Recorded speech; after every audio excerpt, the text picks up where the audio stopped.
immune system. And what are these lymphoid organs are present? We have studied lymphatic system consists of lymphoid organs, tissues, cells and soluble molecules like antibodies. Antibodies we have studied, and cells we have studied B and T lymphocytes. And next we will see organs, lymphoid organs and tissues. What are the major lymphoid organs are present and tissues, and we have studied the functions of immune system. Now we will see lymphoid organs. What are the lymphoid organs are present in our body in detail. I hope you have understood the function of immune system. 3 R's: recognition, response and remembrance. Now we will see lymphoid organs. Lymphoid organs, there are 2 types of lymphoid organs. Primary lymphoid organs. First we will see lymphoid organs. Under this heading, lymphoid organs, we will see primary lymphoid organ and secondary lymphoid organ. Secondary lymphoid organs. Primary lymphoid organs are bone marrow, second one is thymus. This bone marrow and thymus, what is the job of this primary lymphoid organs? As the name indicates, primary lymphoid organs, where the lymphocytes takes their origin and development and differentiation of the lymphocytes. Means WBC cells will takes their origin, they develop, they undergo differentiation into either whether I should become B lymphocyte, T lymphocyte, neutrophil, everything that is development, differentiation and origin of lymphocyte takes place in the primary lymphoid organs. That is bone marrow and thymus. The thymus produces T lymphocytes. T lymphocytes will mature. The origin and proliferation of T lymphocyte takes place in the thymus. Thymus is a lobed organ. It is present in chest region. It is very large soon after the birth of the child, and as the individual reaches puberty, size goes on decreases. That is the characteristic feature of this thymus. And on contrary, bone marrow, it is the red bone marrow will be present soon after the birth. As we pass age, the stem cells are replaced by fatty tissue. In the bone marrow, within this bone marrow, along with the erythrocytes, WBC cells, along with the erythrocytes, WBC cells are also different type of WBC cells. B and T lymphocytes, neutrophil, all those WBC cells will origin and maturation of those lymphocytes takes place. And matured lymphocytes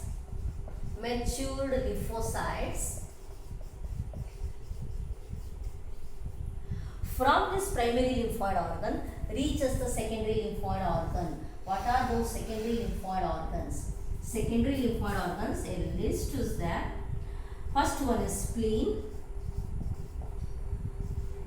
lymph nodes,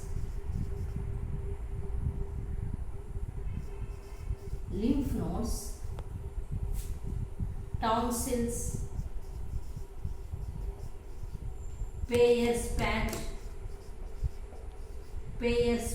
in stomach,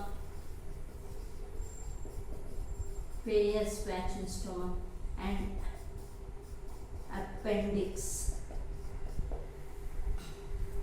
Spleen, lymph node, tonsil, Peyer's patch and appendix are the important secondary lymphoid organs. Spleen is present in the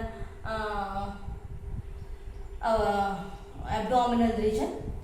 The spleen, it is a storehouse of erythrocyte.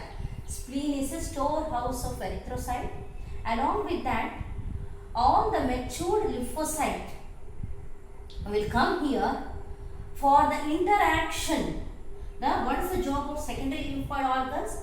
Where in all the secondary lymphoid organs, where interaction of antigen in all these secondary lymphoid organs, interaction of matured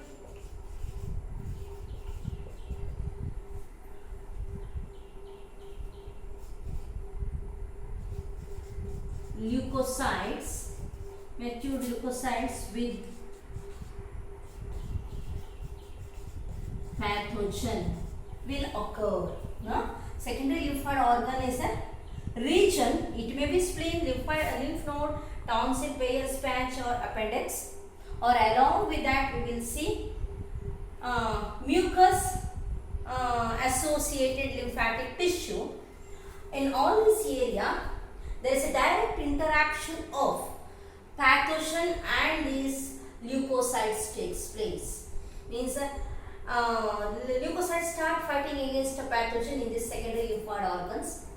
Spleen, not only the site of erythrocyte production, at the same time where the B lymphocytes and other leukocytes, they start interacting with the pathogen and they start killing the pathogen.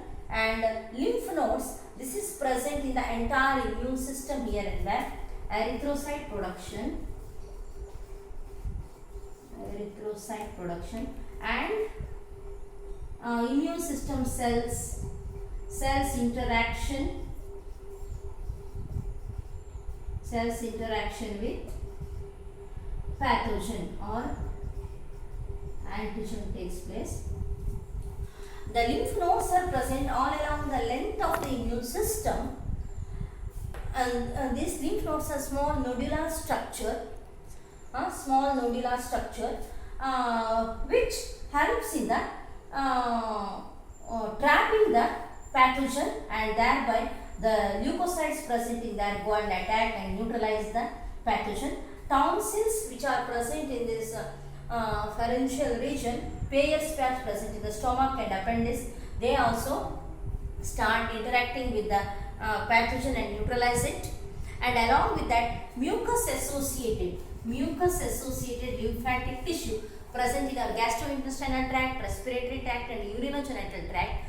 At the site of their pathogen, they start along with the leukocyte, they start phagocytose the pathogen. Thus entire our lymphoid organs, tissues and cells together represents our immune system, keeps us healthy and fit. This ends the immune system. Next class we will see something about the one viral disease, that is AIDS. Thank you.